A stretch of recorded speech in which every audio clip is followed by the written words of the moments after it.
Hi guys, welcome back to my channel, or welcome to my channel if you're new to the channel. My name is Angelina and today I'm doing my 37-38 week update. I did not do my 34 through 36 just because I've been super tired and just did not feel like doing it.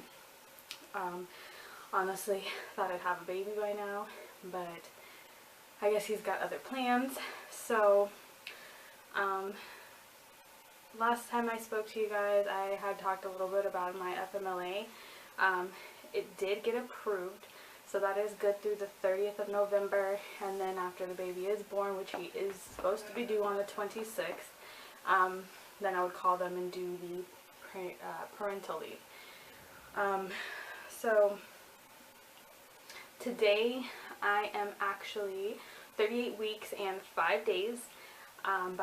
My first son was actually born at 38 weeks exactly, so I would have already had a baby. I honestly thought he would have came because he is bigger than my first son and I've had a lot of pressure, and I honestly just thought he wanted to come out, but I guess he doesn't. So I did have an appointment at 37 weeks and 4 days. At that appointment, I honestly thought that I would be, further dilated and be able to get my membrane stripped and hopefully have him. But at that appointment, I was actually only 1 centimeter dilated and 70% effaced. I was pretty disappointed, to be honest, but I thought, you know what, let me go ahead and try whatever I can. So, I ate the spicy food, I've been walking, I've been trying to do basically whatever I can without endangering him, obviously, to try to dilate further. I was thinking it was going to work, but I had my appointment at 38 weeks and 4 days, so it was actually yesterday. And at that appointment, I was only 2 centimeters, and the doctor, when he did come in, he said that he was concerned because the baby is measuring at a 75% percentile growth rate, which is bigger than my first son. My first son was 6 pounds and I think 12 ounces. When he was born, but he was 2 weeks early. And this one he's saying is measuring it at about a maybe 8 to 8.5 pound baby. I am only 5'1", and so he's concerned about my height and the baby's growth. He does not want me to go full term, so he was going to go ahead and check my cervix and then kind of discuss options for me in order to get him out. So basically he did check me. I was 2 centimeters. He actually did end up doing a sweep, which at the time I did not know what the heck that was, because last time I got my membrane stripped, I did not know that the sweep and a strip is basically the same thing. So he did do that. And when I did get my first one, my son came 2 days later, while my water broke 2 days later. And with this one, I did have a little bit of, very little discharge. I'm sure it was probably my mucus plug, but it was just little pieces here and there, slightly discolored, but nothing crazy. That only went on till about 6 p.m. My appointment was at 9. And since then I have had absolutely no symptoms. I'm not cramping at all, nothing at all. So I kind of don't think that's going to work this time around. I do have another day because we are only going, it's been 24 hours, a little over 24 hours. I think it's 2 o'clock here now. So it's been over 24 hours, but I have absolutely no symptoms for that. So after he did do that, he did kind of discuss the options that we had. He said we could wait, which he does not want to do, just due to the baby size. I could get induced, which he also does not want to do because of the fact that I'm only 2 centimeters. He's afraid that if we were to try to induce at this point, that it wouldn't take and I'd end up having an emergency C-section, so we don't want to do that. And then he told me the third option was something called a ripening, which I have never heard of this. I don't know if it's new or if they just didn't give me an option because I didn't need it before. But I guess what a ripening is, I believe, I guess you go to the hospital, they give you a pill, they monitor you for 2 hours, have you walk for 2 hours. He said if I've dilated to a 3 or 4 and I'm contracting, that they would keep me there and see if labor, continues. Otherwise, if I am 3 or 4 centimeters but I'm not contracting, they would send me home. If nothing has changed and I'm still the same amount of dilation, they would give me a second pill and do the same process. Basically, it's like an 8-hour thing. He said it could very well put me into labor, but we obviously don't know. So he had me make an appointment for Monday as well, and he did make an appointment for me to do the ripening on Sunday when I'm 39 weeks. So I actually will be doing that on Sunday, the ripening, and then if it doesn't work, then on Monday he wants to see me back, and then he'll check and kind of discuss the options from there. We didn't really discuss it, but I'm assuming that those options are probably going to be induced or a C-section, probably depending on my cervix and dilation. Right now, I obviously don't know for sure what the options are, but that's what I am thinking those options will be.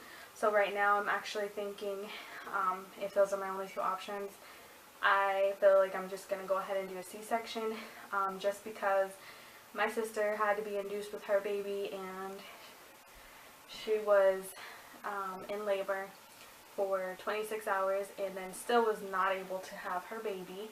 She had to have an emergency C-section. So for me, I would rather just, have a C-section and not sit in labor for 24 hours or more and then still have to have a C-section. So I kind of feel like I'm just kind of pointing to that if that is an option. Especially because if I'm still at 2 centimeters and I'm not really dilating much, I really would not want to, try to make my body do something it's not ready for. But like I said, they don't want him to stay in there longer because of my height and weight. They're probably going to have to do it anyways. So right now is Friday.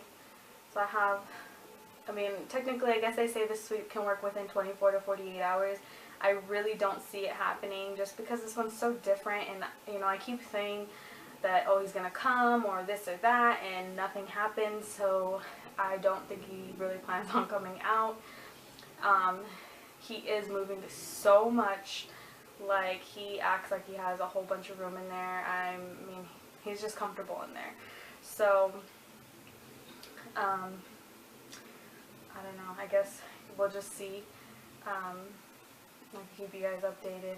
But since my last video, I also did get my breast pump in. I ordered it through my insurance, so it was completely free. I think it was called the Spectrum 2.0 or something like that. I do plan on breastfeeding and I don't want to have to pump, but with my first, I think I've said it before, he did not attach, and I did pump for about 5 to 6 months with him. I do plan on, if he does not attach, to pump for a while. I honestly don't know that I'll do it as long. It was very difficult, I guess you could say, to have to pump constantly. But I did do it. It wasn't that hard, but it's just it just takes a lot of time, I guess you could say. But I'm hoping that he will attach. I do have a breastfeeding book, because technically, I guess with my first, I never actually breastfed because he didn't attach. So I'm kind of just going to read up on that book that I do have before he comes.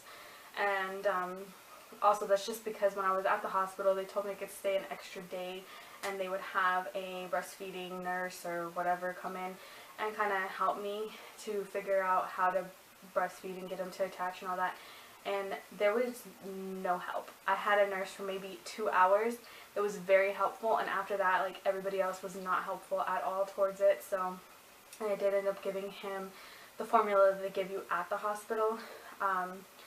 And from there, I just did both. Basically, he was basically breastfed, breast milk, and just like if we went out and I didn't have any, or whatever the case may be, he might have had some formula. But with this one, I would like to exclusively breastfeed, so hopefully he will attach. We'll just have to see. I haven't had any leakage or anything of that sort, so I don't know, I guess it comes in 2 to 3 days after you give birth, I'm assuming. But I think that's pretty much it that I want to update on. So I'll just show you my 38, almost 39 week belly. I did actually start to get some, I started to get some stretch marks that I did not have.